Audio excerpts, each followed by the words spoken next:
reason we use LGBT is because we put lesbians first after recognizing for so many years that gay men were not including lesbians as legitimate or as actual members of the queer community. And the queer community, really like all marginalized communities, has a long history of not necessarily respecting all of its members. Of when there are not enough resources, when there is desperation, when there's marginalization, we tend to grab whatever we can, even if that means shoving other people out. And, as you go down the acronym of LG, you look at bi and how bisexuality was really not seen as legitimate by mainstream public until, even in many places still, bi is just a stop on the way to gay town or whatever else. Still half in the closet. Right, all of that kind of stuff. And, as we get to the end of the acronym, we see the T. And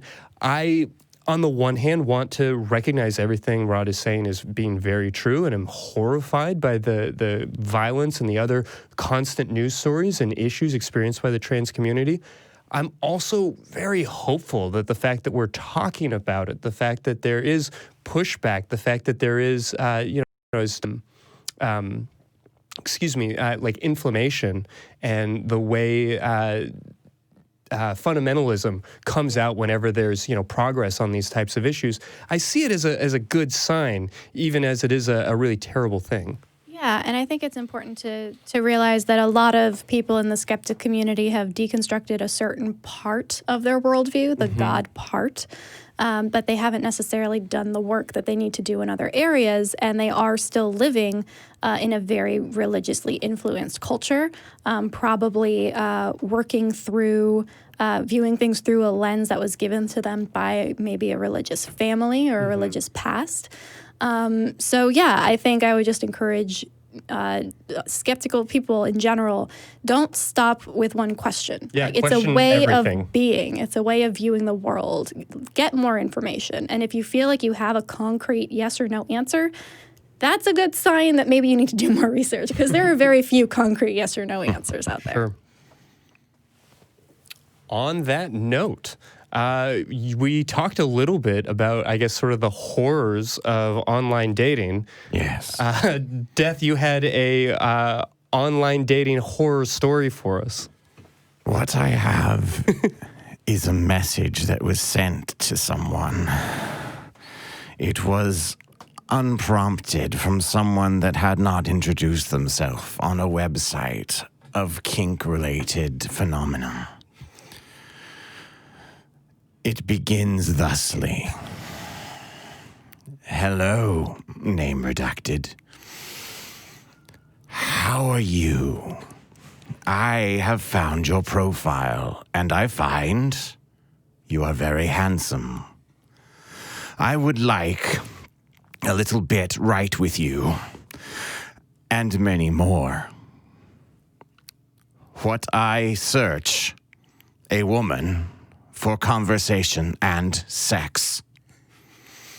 I love bondage and I love forced orgasm sessions. I want you as my slave for forced orgasm sessions. I will bound you completely defenseless. I want to stimulate your clit very intensively. I will use dildo and vibrator or other sex toys.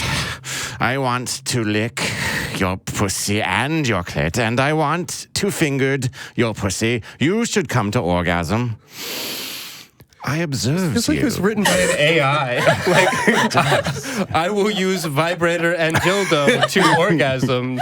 I observed you at the orgasm. If you get a very hard orgasm and your body is being shocked from the orgasm, I watch you and do simply continue. I am relentlessly. You must take the orgasm. After your orgasm, I give to you not a pause, but I stimulate your clit pussy directly to the next hard orgasm. When your pussy is dry, I take oil and continue. I let you come again and again until you can take no more. Then I give you a little pause and continue. until you can really take no more. I love it. I love to see when you convulse from the orgasm. If you maybe squirt, it never becomes boring for me. I will see the reaction from your body of the orgasms when you come again, when you have very intensely orgasms. I love it when your body is being shocked and convulsed. I will see how many orgasm you can take. I am nosily how many orgasm you can take, and I want you to pushing at your limits and beyond. I hope that you have a very good endurance and that you can take very hard orgasms. When you're in my sessions, then I decide. You can say that it is enough or too hard for you, that you can take no more. You can beg me to stop. No chance. Remember, I decide. Maybe I stop after your orgasm, but never for or in the orgasm. When I preparing an orgasm, then you must take the orgasm. I will have a very, very long session with you with many hard orgasms. And I seek a one for dunking plays. Dunking in water. A example. When you lament too much, I dunk you in water. That your head is underwater. Again and again until you are a good girl that take what I give. Or I dunk you in the water when I stimulate your clit pussy. Or when you become an orgasm. Or I dunk you to my fun. You like this? But we can also make without dunking. I hope that I have not shocked you with my message, but I think that you like it. Right back. Oh, just an entire conversation with himself. Also, I don't... Oh my God. I mean, I am obviously a sex therapist. I do this show with y'all. Like, I don't think of myself as shy. Yeah, I tell my clients that it's very difficult to make me blush. I don't know I've ever heard the word orgasm used so gratuitously. I'm a little uncomfortable just with that word now. It started sounding funny. Oh my god. Funnier than it does. I kind of like the sporadic German accent that crept in every once in a while. I really appreciated that they made sure to include so many rhetorical questions and then immediately answer them. I will decide. That is beautiful. That is a particular piece of poetry, but I guess I just want to also acknowledge again to the men in the audience that I don't know a woman who hasn't gotten that message, who's gotten some version of that message. I mean, if you log into FetLife or Tinder or any of these places where people tend to meet to talk about sex, just out of nowhere, unsolicitedly, bam,